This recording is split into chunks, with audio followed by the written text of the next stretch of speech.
did you say? Welcome to Emotionships, where we talk about the real reason everything happens for Oh, goodness. a reason. Here we go.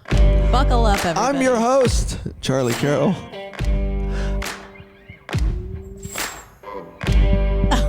Gosh, people are going to tune out. Hang with us, everyone. Hang with us. Oh, my goodness. Along Oh. with my quirky co-host. That's not a C. That's not how you spell it. No, we can. Quirky? Yeah. That's a Q. No, we're going to do like the name Corky with a C. What does that mean? Like a wine cork? No, I knew a person named Corky spelled with a C. Okay, but what does this mean? Like, what is the descriptor here? I have no idea. Ask Gilman. Gilman? Gilman is the one that came up with I was this. like, that's a cue. Gilman, are you being helpful or unhelpful? I don't know. He's just producing. Okay. Episode 33. Yeah, it's starting off with a bang. We sure are starting off with a bang.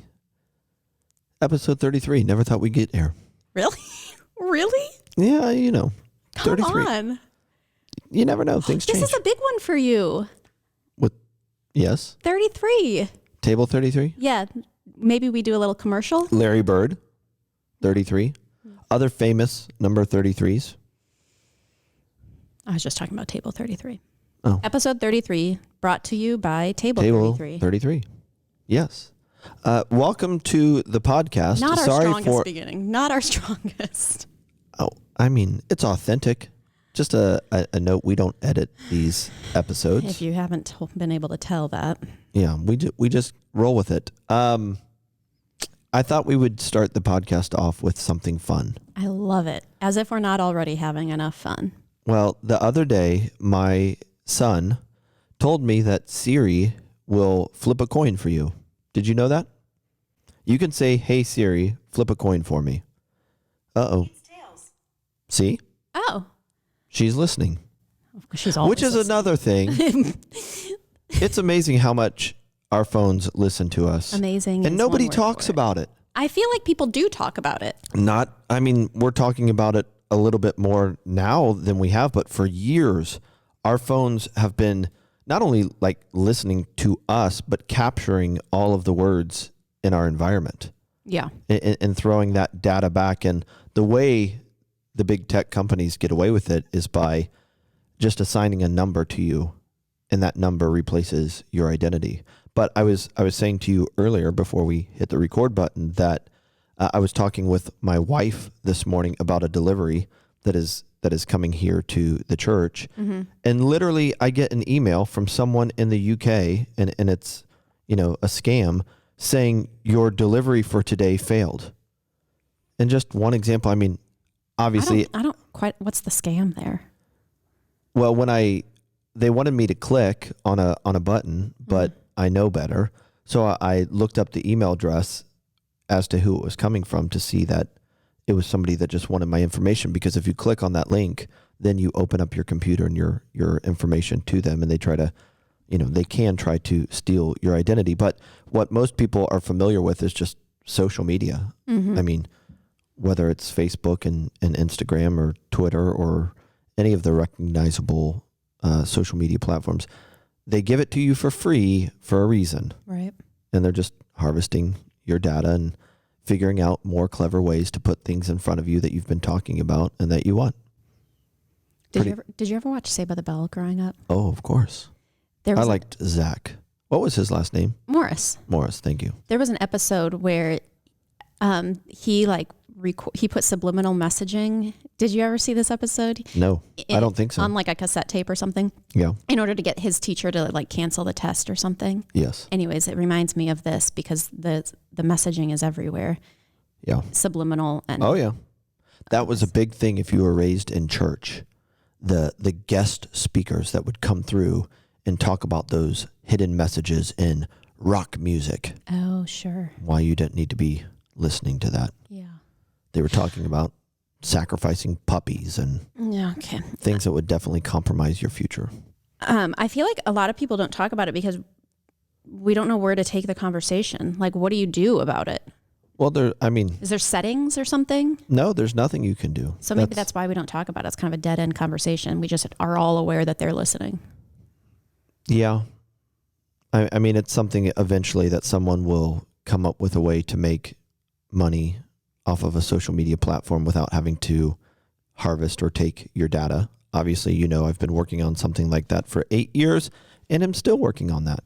And the thing that needs to be solved is if you're not going to steal people's information, which you're not stealing it because when you sign up for one of those accounts, you're giving it away. Right. But how do you create enough revenue to keep that platform profitable, which is the real challenge. Right. And I think it can be done, but that's for another episode. Okay. Back to why we started this conversation. And I promise everyone, this podcast will go somewhere. Just hold tight. We're going somewhere and it will be productive.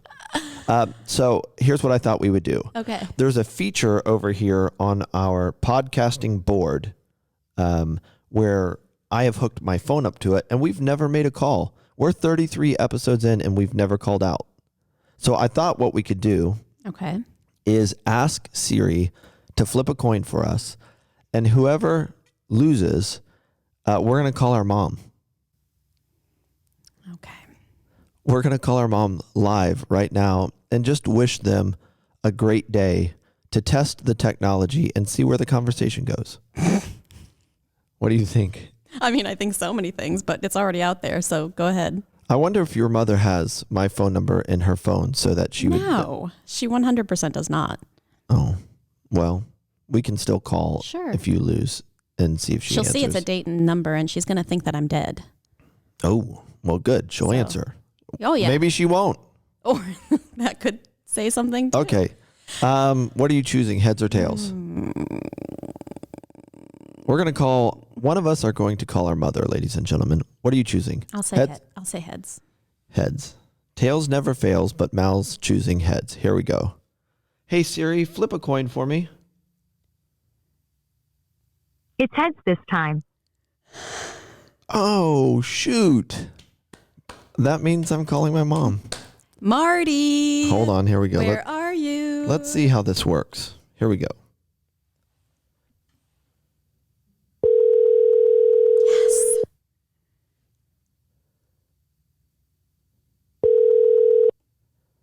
Hello. Oh. Hey, babe. Hi, sweetheart. Don't say anything provocative. We are testing out a technology here on the podcast. You are live on the podcast. You are live on the podcast. Wonderful. We've never called anyone using this feature with connecting the cell phone to the board. Where are you? You sound like you're out and about. Yeah, what's happening? I am out and about, you guys. I am an old lady who's now eligible for Medicare, but I do get out every now and then.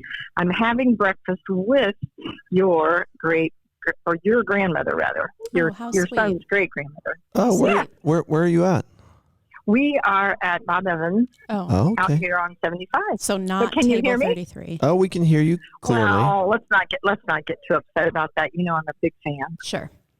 Every now and then I'm just trying to see if really you guys are as excellent as you really are. And today I would say definitely it's true. Yeah, test the competition. Why not? Yeah. What did you order? Mm-hmm. Today I ordered the mini sampler. I had biscuits, 1 egg over medium. I had home fries, and I think that's it. A little honey with my biscuit. Well, that's exciting. What a you great should have way heard. to start You the should day. have heard Mal and I wrestling for who was going to have the opportunity to call our mother this morning. He won. Well, honey, He won. that was so rude of you. You should have let the girls win. Do you have any advice for our podcasters before our listeners? I guess not podcasters. Our listeners before we go? Well, they need to crack the message 100 and read The Greatest Story Ever Told over a good cup of coffee. That's great. Oh. Would you challenge them to share this episode? I would definitely. And tell them why they need to listen to your son. Because he knows it all. Oh. He knows it all. Did you hear that, Mal? Wow. Okay. I heard it. honey, what I didn't. Okay, I'm just going to let that sit That's in a, there. that's a good idea. That's good. This I think so. episode 33 of Emotionships, where we talk about the real reason everything happens for a reason, is about sleep. Yeah. Right up your alley. Oh boy, am I going to get in trouble now? No, we're just Okay, talking yeah. about sleep. Yeah, it's going to be good. Okay, yeah, I need to try that every now and then. Yes, right? we all do. We'll give you some And tips. Please, I will be listening. I will be tuning in. Okay, last but not least, what all of our listeners have been waiting for. Would you just sing us out of this first phone interview? Are you going to do it? Your dad doesn't hang up on me in the middle of it? Probably. Oh yeah, I figured that's probably right. Do Would you- you like God Bless America, or is there any special? Oh, song that would be here? awesome That's if you great. stood up in the middle of Bob Evans Yes. and sang God Honey, Bless America. I would be Yes. so honored. I am standing up and I'm looking out the window, so I'll Okay. give you one line. How about that? Okay, Yeah. nice. And that I love, stand beside her Yes. and guide her with a light that is bright from above, something like that. Okay. This is so great. How is it? Well, That would be- honey, it's why there's no choir at church and why I'm not in it. Yeah, no, that was wonderful. Well, we're going to see you in a few hours. Yes, you are. Thank you for answering the call. Always. Tell Doll I said hello. I will love you. Love you.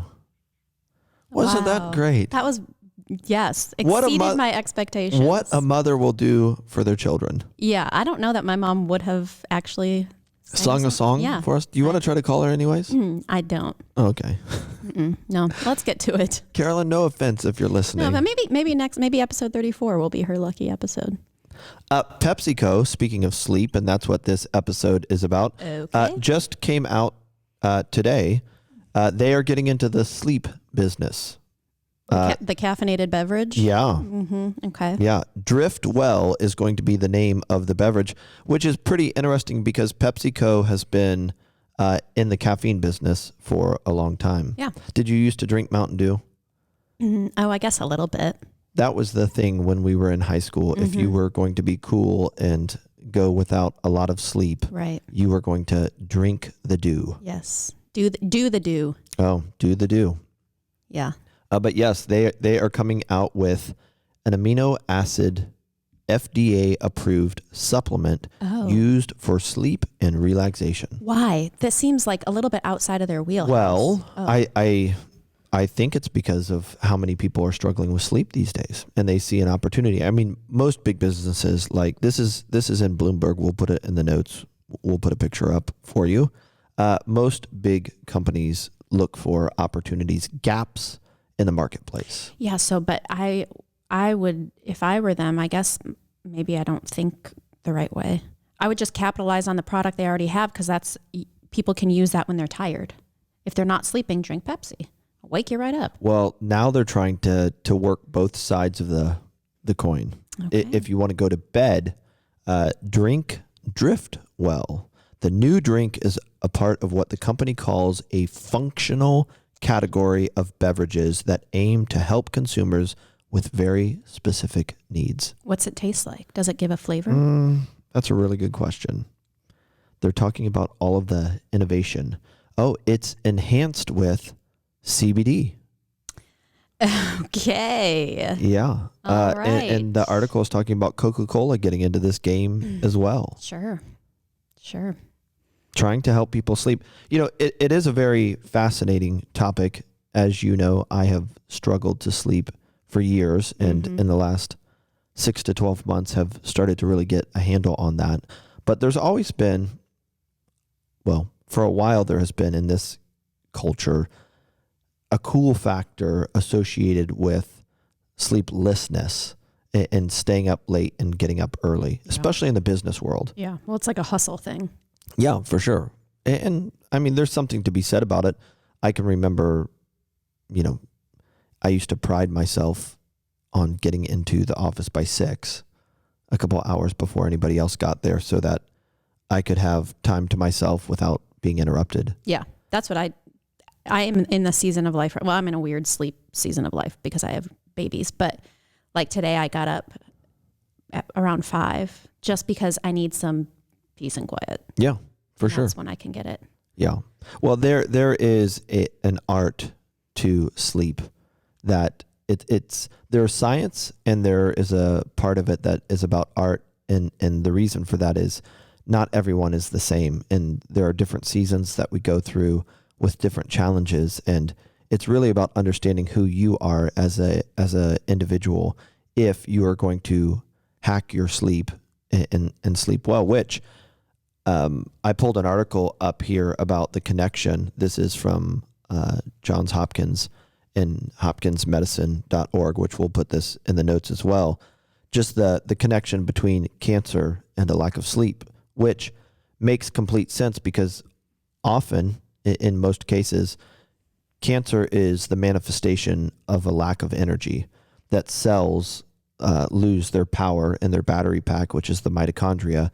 And, we produce about 1 billion cells a day, and about 1 million of those don't make it. They're a mutant or rogue cell in that they just don't have enough energy to bond to or go where they need to go.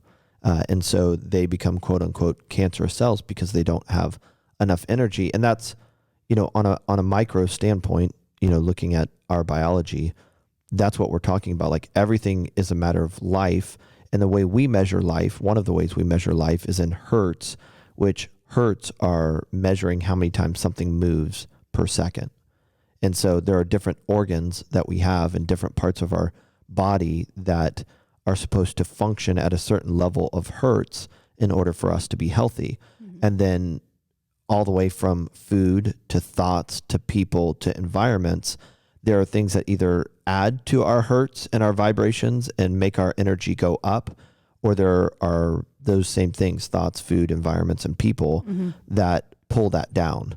And the moment you have more of the negative in those 4 categories than the positive, you start to lose energy and can't recover, which, sleep was designed to give us 6 to 8 hours, depending upon who you are, to totally check out and let all of that energy come back up after you've had a hard day and you've put your body to the test. And so when you're not sleeping, which is your time for, or the time for your body to repair itself, it makes sense why over time you would just position your biology in what we recognize as an accelerated or rapid state of aging, because you just don't have any recovery. Yeah.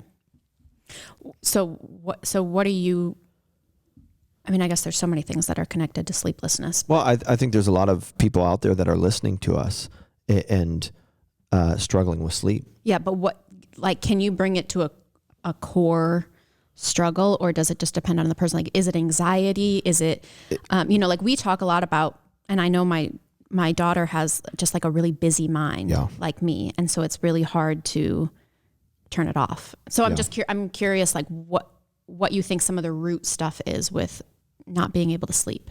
Yeah. There's no easy answer to that question because, in your situation or your daughter's situation, it could be just how you're made and you haven't learned how to build the tools or develop the tools, especially your daughter, to offset the negative of your positive, right? So based on how we are made, we have strengths, and every strength has a weakness. And so the job is to mitigate our weaknesses that exist because of our strengths. And so if you have a busy mind and you like running and going after it, that's great. But if you don't learn how to mitigate the risk of a busy mind before you go to bed, that busy mind is going to keep you up at night. So what are ways to mitigate that? Jumping into that immediate question, because it's more holistic than that. One of the things that I have found in my own sleep is if I don't take the time to slow my mind down purposely, like slow my mind down before I get in bed, I'm going to have a hard time sleeping. Not necessarily falling asleep. There's a lot of people out there like my mom who was listening that fall asleep to the television. Yeah.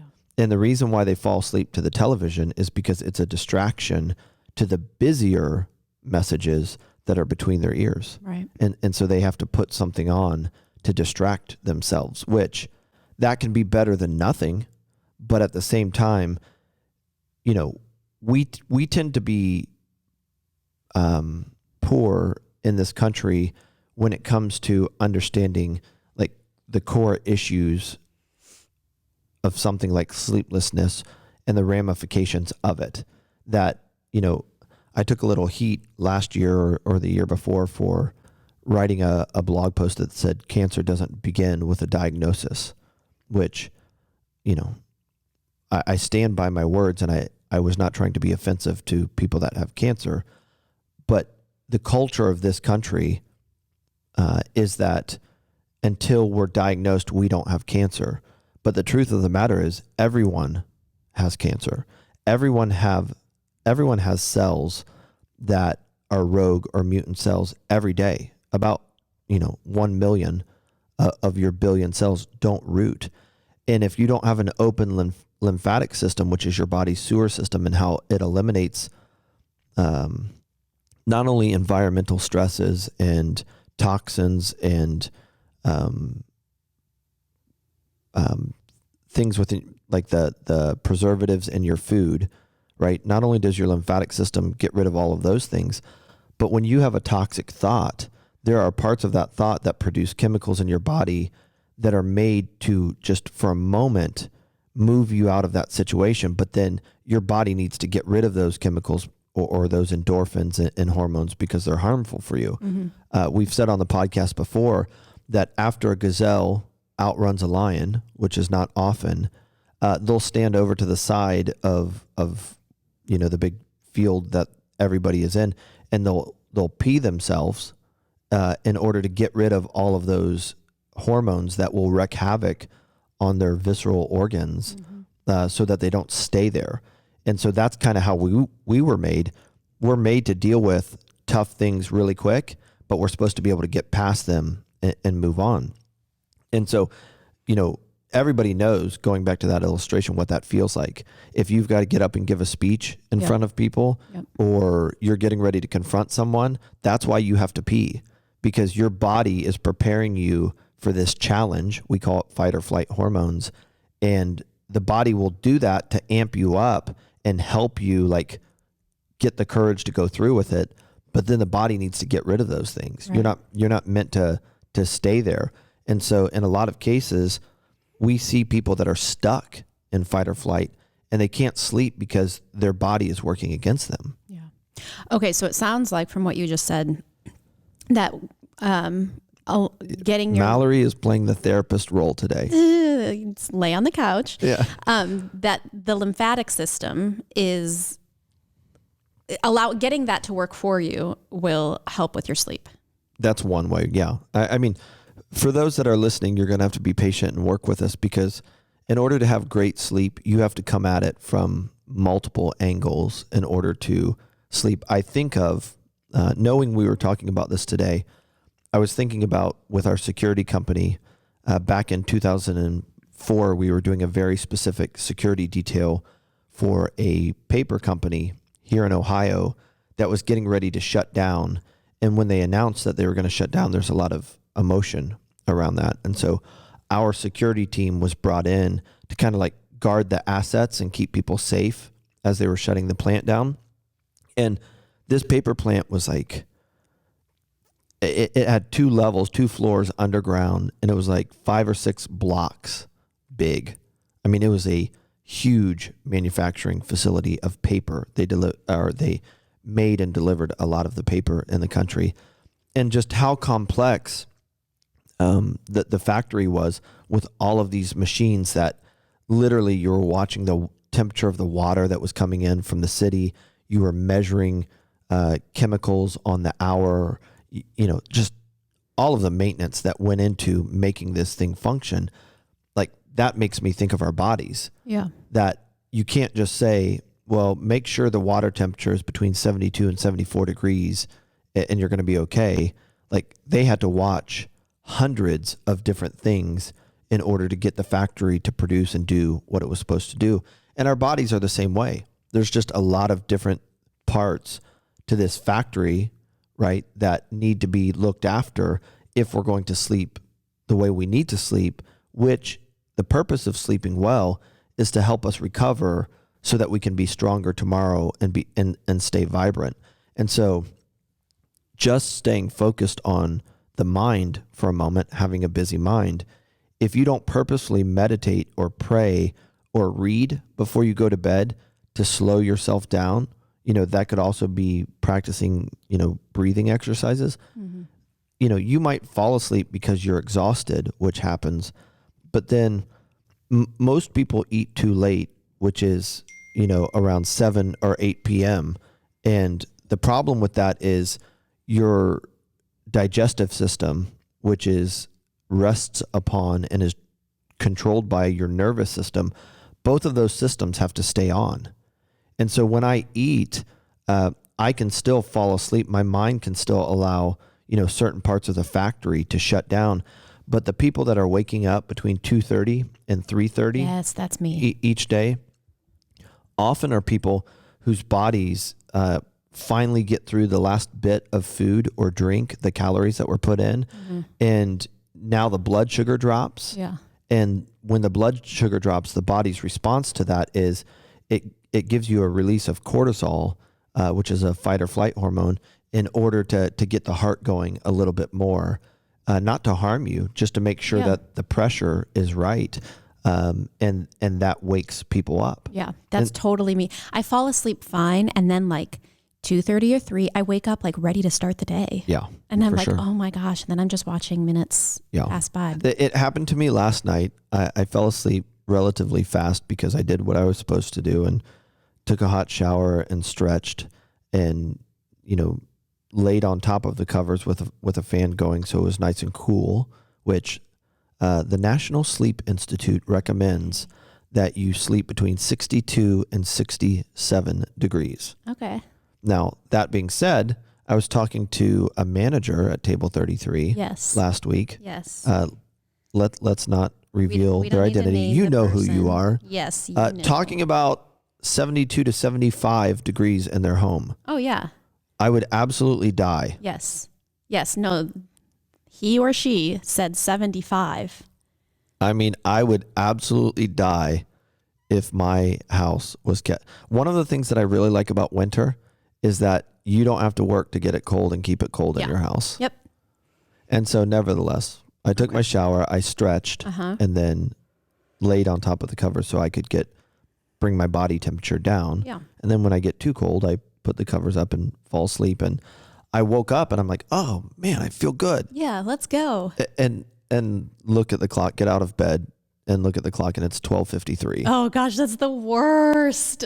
Oh, at least it's better if it's more like 3 or 3:30. Yeah. That happens to me sometimes too, where it's like in the 12s. I'm like, there's so much time left. Yeah. And so a couple things that were just said that I want to elaborate on. Number one, stretching before bed is a great way to reverse engineer tension, and tension comes from stress, and stress comes from the mind processing things that seem to be out of our control, which we here on Emotionships, the podcast, boil stress down to one word, and that word is uncertainty.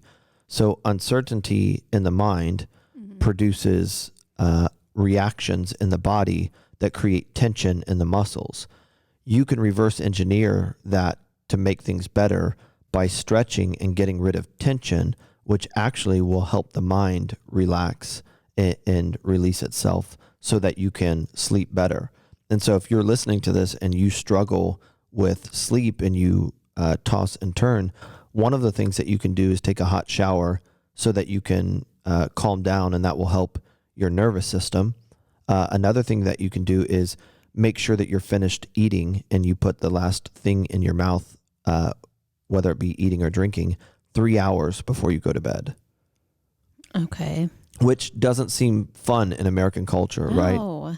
Because lot of people... Especially for, like, I put my kids to bed and then, like, that's like... Oh, yeah, it's for sure. Party time. For sure. People like having that glass of wine or that shot of bourbon before bed to relax them. And it does. But the problem with it in most cases is that it's going to elevate your blood sugar. Right. And the way that alcohol works, it doesn't even have to be a blood sugar thing. The body wants to get rid of alcohol because it views it as a toxin. And so all of your metabolism will run over to the alcohol if you put it in before you go to bed, and it will leave that food alone. So alcohol delays, again, people that drink alcohol before bed tend to wake up around 2:30 or 3:30 in the morning because the body and its metabolism, its fire, go to get rid of the alcohol. Then it goes to the food. It gets the food taken care of, and then the blood sugar drops and you get hit with a cortisol hit. And because your heart rate increases, it wakes you up. And then, again, this is different parts of the factory and why there's a need for a holistic approach to sleeping well. If you have a busy mind like yourself, once you get that little shot of adrenaline or cortisol, then your mind starts thinking about all that you did that day. Yeah. Or have to do the next day. The next day. Yeah. And you can't slow your mind down. And then what kills me is I get bored because I'm Sure. just like laying there tossing Sure. and turning. And so I'm not as wise as you or your wife, and I have my phone right next to me. Yeah. And so then I'll start looking at my phone, which is like, then it's just totally game over because there's the light and all of that Well, stuff. you're not supposed to, ladies and gentlemen, you're not supposed to have your phone near you because of the signal coming into the house, the EMFs, which is just a dirty energy that we don't fully know. I mean, there are some scientific studies out there, but we don't fully know all of the negative ramifications of having that cell signal coming in. Well, I'll They be say a case study and you can watch me. They say keep it 8 feet away, and that's what we do. We try to keep it. Amy turns her phone off. I leave mine on because of the nature of my I can't remember the work, last time I turned my phone off. and I put it 8 feet away. Yeah, but then I can't grab it when I'm up in the middle of the night. That's the point. I know. Just one of the points. But listen, this is a battle that's worth fighting. Yeah. So most people are in a rapid or accelerated stage of aging. Yeah. And listen, you don't need to be. I hear about people and friends diagnosed with cancer on a regular basis, and it's all an energy thing. So when probably in the middle of the night when I was scrolling Instagram, Yeah. I saw from Dr. McCullough, this is like the worst thing to see in the middle of the night. Here's the headline. Your brain starts eating itself after being starved for sleep. Yeah, I saw that yesterday. Then I'm like, okay, I'm going to put my phone down and like sleep. But then I'm thinking, oh, another minute passed by. My brain just like took another bite of itself. Yeah. I'm going to wake up like not even knowing my name anymore. Yeah, I was talking to a friend of mine that is just a super geek, very, very, very smart person, very successful in their field, which is medicine, but from a scientific standpoint. And they were just talking about, this very thing, struggling and staying up. And they asked me what I would do if I were them. And I said, you've got to embrace the discipline of slow. And it's something that I've learned over the last couple of years. When you're in the grocery store and you look for the line to go to, all of us, this just happened to me over a holiday weekend. I made the mistake of walking into Costco, and literally you would think you were going into the Super Bowl where everybody got free tickets. Right. I mean, the line was all the way back to the back of the store. Right. It was insane. I mean, that's a big store. Yeah, it was stupid on my part. But I just thought about, this discipline of slow, that one of the ways you embrace slow is instead of looking for the shortest line, look for the longest line. Same thing in traffic. And instead of looking for the slowest or the quickest lane, find the slowest and stay in it. Like you have to be intentional and deliberate about slowing yourself down. And someone will say, well, I'm not going to do that because I'm not going to get as much done. And that's not true, because when we move slower, we are more conscientious and more efficient, right? I think of Abraham Lincoln's quote about the axe. Yeah. That he took the time to sharpen his axe in the morning, knowing that a sharp axe is much more effective than a dull one. And it's funny because all of us struggle with the mentality of wanting to be the first one out to the forest with a dull axe. Yeah. To make ourselves feel better about getting out there earlier. And every night you do not get the right amount of sleep, you literally are taking a dull axe to whatever you're doing. And so it's not always about faster or more. It's about efficiency. And I mean, if you've ever chopped wood, you know that having the right tool and it being prepared to do its work is everything. Have you chopped wood before? Oh boy. Oh, I guess probably at your mom's. Have I chopped wood? I've not chopped wood before, but I can imagine having the right tool is imperative. I have never been in a car accident since I had my driver's license. Prior to having a driver's license, I wrecked my car, or my sister's car, new car, at 15, showing off for an older girl that was in the car with me in the high school parking lot. And what was my penalty? How did I earn the money to fix my sister's car? Chopping wood. Yeah. Wow. Through the winter. It was not a lot of fun. But getting back to the idea of sleep, like if you are in an accelerated stage of aging and you are not addressing or interested in your sleep, you're in trouble. And you shouldn't have to be diagnosed with something in order to realize that sleep is a very, very important part of your life. So going back to the warehouse analogy, because I think that's helpful, that it's not just going to be like a quick fix. Yeah.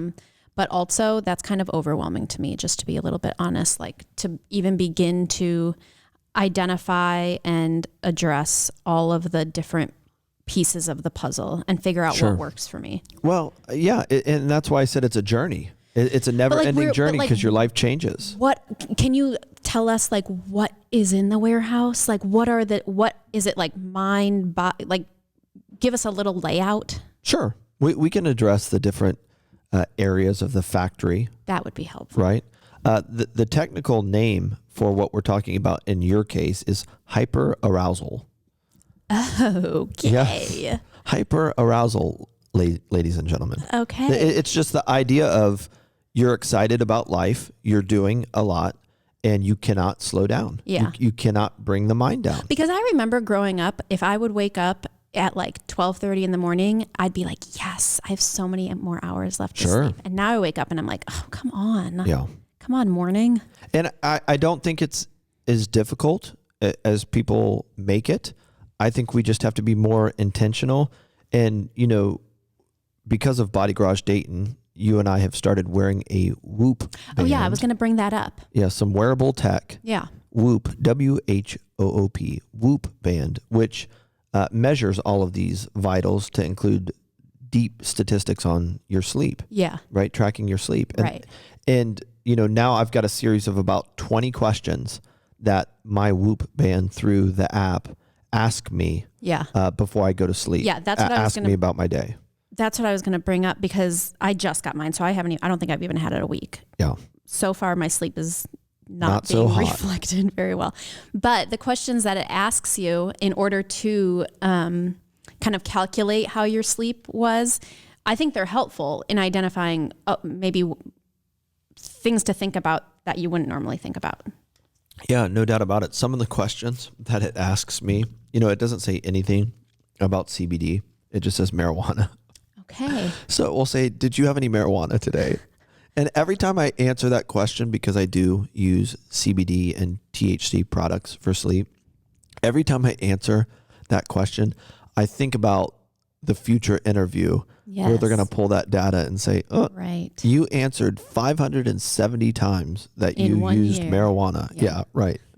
But other questions that are asked, they ask about sex, ask about ketosis. Are you eating a keto diet? I mean, it's just endless, the questions that they can ask. And you get to go in and say, this question is relevant to me, right? Did you sit in a hot tub, right? I mean, literally just everything. Did you have alcohol? And basically, by answering those questions that you choose to be relevant to you because you pull it from a database, you're going to get to eventually see what it is that is taking sleep from you. Yeah. And so I would say anybody that is serious about hacking their sleep and starting to take your life back, right? Because, you know, you and I did a guest podcast yesterday with the group that we were talking about this very thing, you know, people that are at the end of their life or on their deathbed, what they want and what they would give absolutely everything for. Like literally they would give everything for another minute, another 60 seconds or another hour. The thought of another day for someone on their deathbed is overwhelming because of how important it is. Yeah. You literally can if you're listening to this, you can literally add years to your life, right? And why in the world are we a people that have to get to the end of our life or see someone else get to the end of their life before we realize that we can make decisions today that literally add months and years to our life? And sleep is one of those big things. That every time I get a good night of sleep, I can add years to my life. Now, I don't just do it in one night of sleep. Sure. It comes through a series of learning to sleep well. And the trick is, the more responsibility you have and the more full of life you become, the greater your opportunities are to be distracted and lose sleep. So it's one thing to be able to sleep when you have nothing going on. Once you start getting the rest and you function at an optimal level, right, you're going to be more effective and more things are going to be in front of you. Like, life is contagious, and this is part of the law of attraction.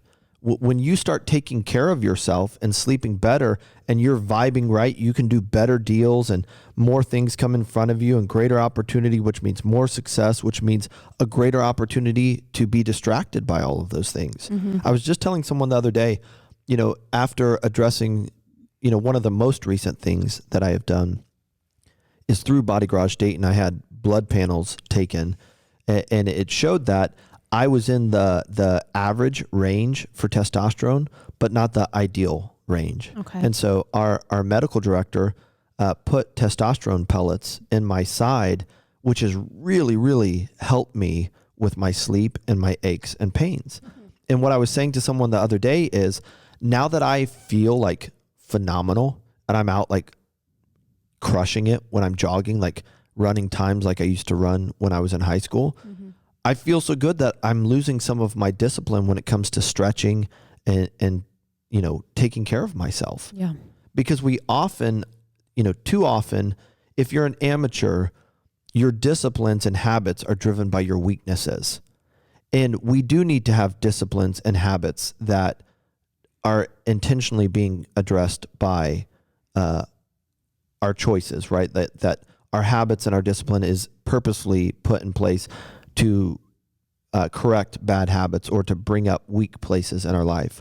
But that being said, if I address, sleeplessness and I start to have success with it, just because I don't feel aches and pains anymore, or just because I'm sleeping better, doesn't mean I need to go away from the things that got me there. And that's the temptation for all of us. And that's why we talk about, the 20-mile march. We talked about it in the second or third episode, and why you've got to pick 4 things that you're going to do 5 days a week, or 5 things that you're going to do 4 days a week, and stick to them come hell or high water, no matter what. That's how you get a life 20 years from now that you're proud of, that you said, hey, here are 5 things that I'm going to do no matter what, 4 days a week, in order to be and arrive where you want to arrive, to be who you want to be. So hearing you talk about, like getting the testosterone, and now you're running like a crazy person, blah, blah, blah.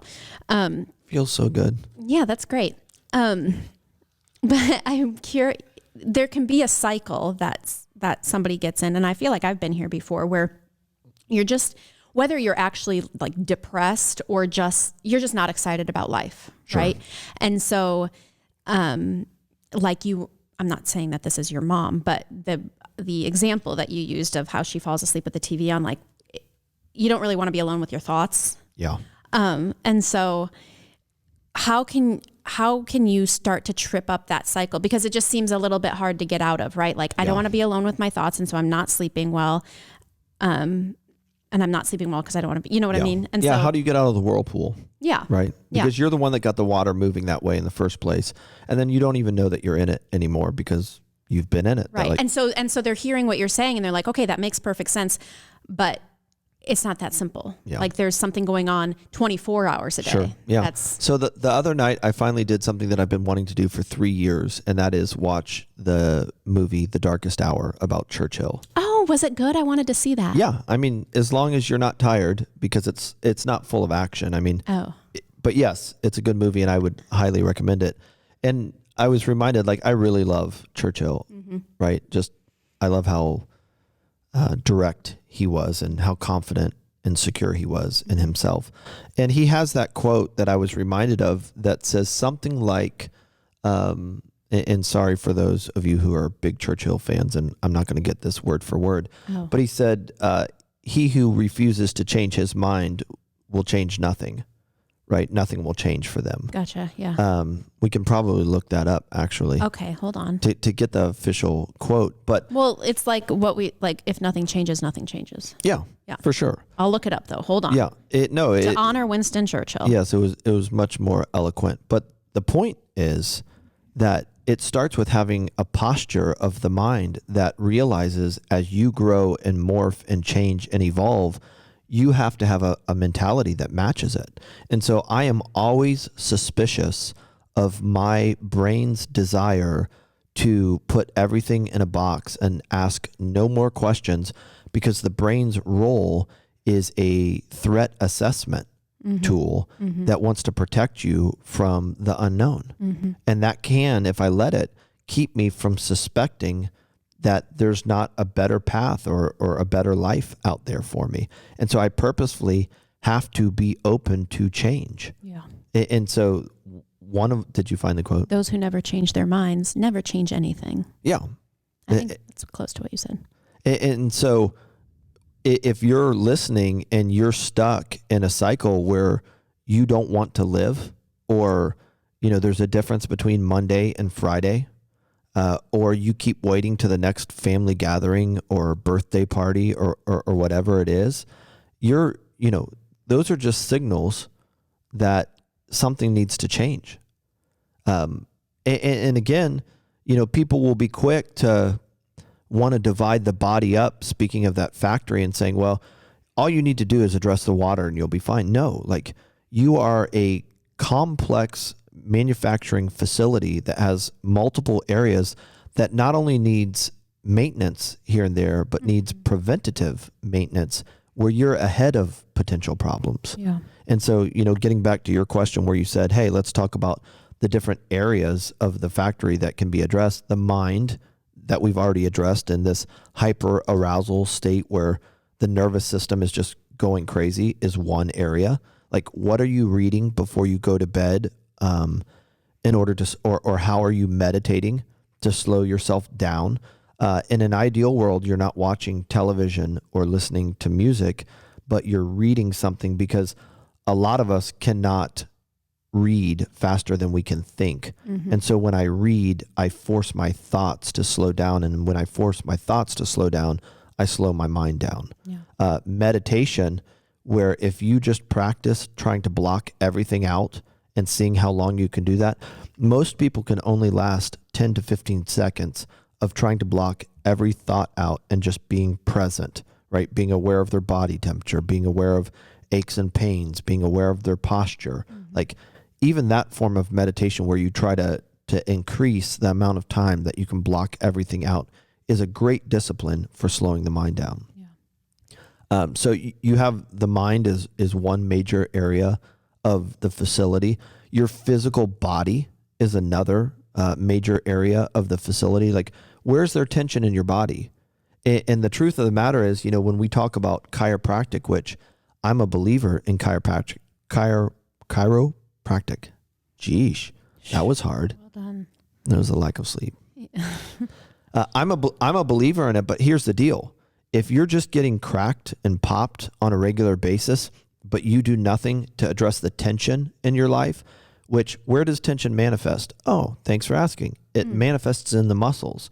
If you're not doing anything to address the tension in your muscles, an hour after you leave that chiropractor's office and pay anywhere from $35 to $85 to get adjusted, you just wasted your money. Right. Because the tension in your muscles that's coming from your reaction to uncertainty is going to pull that right back out. Yep.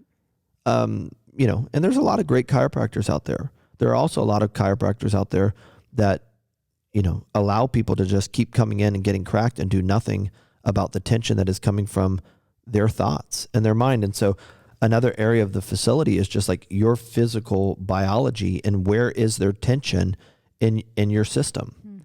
Another thing that needs to be looked at as we've already mentioned, and Body Garage Dayton does this, you can find them at bodygaragedayton.com, is you need to make sure your lymphatic system is open. So when the body, goes through a tough time or you're in a stressful situation, you produce toxic chemicals. Carbs turn into glucose, which is toxic. A lot of people don't know that.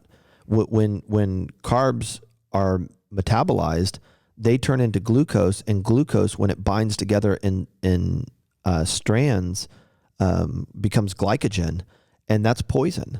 I shouldn't say poison. It's a toxin, and the body, God created the liver cell, the fat cell, and the muscle cells to store excess amounts of glucose or glycogen as energy to temporarily get some of that out of your blood. Mm-hmm. And then as you move and are out in the field in the sun and you need more energy, those cells will release that energy back into the body. Well, the problem is very few of us are physically stimulated and using our bodies anymore. Most of us are using nothing but our hands and our fingers sitting at a desk all day. And so when you get put in that position, your body becomes fat. And what fat is, there's white fat and there's yellow fat. White fat is addressing the liner on the inside of that fat cell that is white, that keeps the glucose or glycogen in the cell to get it out of your blood. And so people that are overweight are people whose fat cells primarily, but also liver and muscle cells, are full of this toxin that can't get out. And the reason why it can't get out is because there's never a need for more energy, because when you start consuming carbs that turn into glucose, that turns into glycogen, you always have too much energy. The gas tank is always overflowing. And so you just become loaded down with old energy, and that weighs your system down. Why? Because a lot of that fat is around your visceral organs, which keep you alive, and that's pushed up in there, and it makes your heart work a lot harder and your liver work a lot harder, because everything is just crammed and heavy. And so when you look at the second area, which I'm doing these in real time, right? I don't know how many areas of the factory there are, okay. But with your biology, like your physical self, is another area of the factory that has to be addressed. Mm-hmm. I would say that water is another area of the factory that, might not be the most expensive area, but just because it doesn't cost you a ton to stay hydrated doesn't mean that every other system does not rely upon it. Sure. Your lymphatic system, going back to the analogy of it being a sewer system, if you're not putting a lot of water in that sewer system, the trash gets stuck in that sewer system, and then you eventually have a blockage. And the problem with the blockage is not only is it environmental toxins and preservatives and artificial ingredients from our food, but it's also emotional toxins. And it's also all of those mutant or rogue cells, 1 million of them a day, that the lymphatic system needs to get out. But if it can't get them out and it's blocked up because you have a blocked up lymphatic system, then that's when they start binding together and become big enough for us to look at something underneath a microscope and say, oh, you have cancer. Yeah. The gathering or combination of a bunch of rogue and mutant cells that couldn't get out of your body. So water keeps that lymphatic system flowing at a high pressure rate. So when you pee, just to know if you're hydrated enough, you really should be peeing with pressure. That water should be wanting to get out of your system. And so we're, anywhere from 80 to 95% water. Some people say 97% water. Your brain is high 90s percentage of water. If you don't have water there, you're in trouble. Yeah. If you're dehydrated, you could be dealing with sleeplessness just because your body needs a lot of water. What's the rule of thumb with a lot of practitioners? Half of your body weight in ounces of water if you're not active, which if you're not active, that's a problem in and of itself. So if you weigh 100 pounds, or let's say 200 pounds, you would need to drink 100 ounces of water if you are not active. If you're very active and you're trying to work out and get back into it, you need to do your body weight in ounces of water, or 75% of your body weight in ounces of water each day. So much peeing. Not really. I mean, here's a trick for that. Okay. The reason why you pee all of your water out, I'm not really talking to Mallory, but if you're listening, if you pee your water out immediately and it just passes right through you, there's a reason for that. And you know what the reason is? What's the reason? If you drink Dasani or Aquafina or any other crap water, sorry, PepsiCo and Coca-Cola, where there is literally no value in that, and all they've done is reverse osmosis and quadruple filtering, the body gets rid of it. The body is so intelligent that the only reason it's going to keep water and put it deep into your cells and your organs is if it has nutritional value. What's the nutritional value in water? Minerals. And so how do you get that? Get water that comes out of the ground. No different than in your food. The food that you eat that comes out of the ground that God grows and makes with sunshine and other energy, right, is what's going to feed your body the most. Mm-hmm. And so the trick is, if you do have water that's average, take just a pinch of salt to every half liter and put a pinch of salt in there, which is a mineral, and shake it up and then drink it, so you have just a very, very light, noticeable change in how the water tastes, and watch how you'll stop peeing. That is, I have tried that, and that's legit. Oh yeah, it's but it crazy. Has to, I mean, the salt matters too, right? Yeah, don't put cheap salt in your water. Yeah. Get a decent salt that costs you something, and just put a pinch, and it'll last you a year. Okay, so I have two things, and then we need to wrap this up because I have to pee after all this talking about it. Well, did you go through the whole factory? Do you feel like? I mean, we could talk more about it. I think if you addressed your mind, you addressed your body, you drank water, I think you would be good. If I had to add a fourth category of the factory, I would say push yourself when it comes to your cardiovascular system and make yourself tired. Yeah. Our bodies are like, self-powered or self-charging cars. The more you use your cells, the more energy they will want and need to sleep. And so my goal is, 5 days a week that I'm pushing my cells to their limit. And then when I push them, they have to do better at managing energy. And so I would say the fourth area of the factory is, if you're not walking 10,000 steps a day, right, or you're not getting your heart rate to an elevated state, there's no reason in the world for you to think that you would ever sleep well. And people would say, well, nobody ever used to do that in the past. Yeah, you big dummy. That's because they were working out in the field all day long, and there was no such thing as air conditioning, and they sweat a lot getting rid of these toxins, right? Like, they had to saddle their horse and squeeze their legs to stay on the horse for 10 miles to get to the next village. Yeah. And the food that they ate was straight out of the ground and super fresh. And so I would say that could be the fourth area of the factory is push your biology, work out, figure out what works for you. On the Whoop band, it gives you a strain goal that it wants you to put a certain amount of physical strain on your body, and then it tells you if you did it. Yeah. Right? So I'll go out in our neighborhood, you go straight up a hill, a mile up and come back down a mile down, and it changes, and it will tell me, like, if I'm running, and take the hill into consideration, it's 196 feet of climb. If I run that at a 7.5 minute mile pace to an 8 minute mile pace, it will tell me that I did like a 14.6 to 15 strain, where they want me to get to around 16 or 17 each day. Oh gosh. And so we're not joking around, but that's how we were made. We were made to strain and to work hard. Right. And so some of us get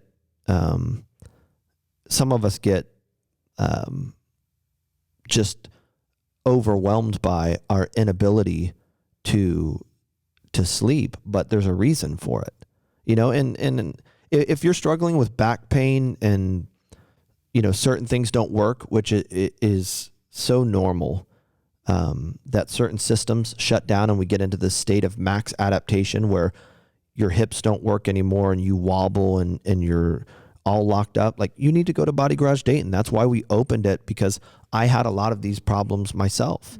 And when you can't hinge at your hips, or you don't have good core strength, because literally when you are in a state of fight or flight, the brain does things to keep you from being able to use the muscles that make you vibrant and give you the ability to outrun that lion. Because it doesn't want you moving, because it thinks you're in trouble. It thinks you're up in a tree. And so it's going to turn off as many systems as possible to include your ability to lose weight so that you can stay up in that tree a long time. And so if I had to summarize all of this, what I would say is we have become so disconnected from our bodies, we no longer understand or can hear when our body or feel when our body's working against us. You are up at night because you're not stewarding or you don't understand your body and it's working against you. And the beautiful invitation is, like, it doesn't have to be that way. Right. It doesn't have to be that way. You can be full of vitality and going after it. So if somebody is not local to where we record our podcast in Dayton, Ohio, what do you begin to do with the lymphatics? I mean, you've brought up the lymphatic system so much. Yeah, we could send you videos and coach you through it over the phone. And there are certain resets that we can do with you over the phone. But text 937-303-4788 and we can get information to you. Cool. 937-303-4788. If I say it enough, I won't forget it. Yeah, you got it. That's good. But again, let's not have to get to the end of our life or some sort of diagnosis, which is, can be driven by a need to sell you something, in order to start taking our health seriously and getting out of that state of fight or flight or accelerated aging because we can't sleep. It doesn't have to be that way. And I'll tell you what, when you can get back to that place where you're sleeping really well and you wake up on your face, you know what I mean? Just like you were smothered. Yeah, the pillow attacked you and you didn't even know it. Yes. It's beautiful. Yep. It's so beautiful. Yep. And that's what you're made to enjoy. You can have that. Episode 33, everyone. If this contributed something valuable to you, and even if it didn't, maybe you just like the call with my mom from Bob Evans, do us a favor and share the link. We would appreciate it.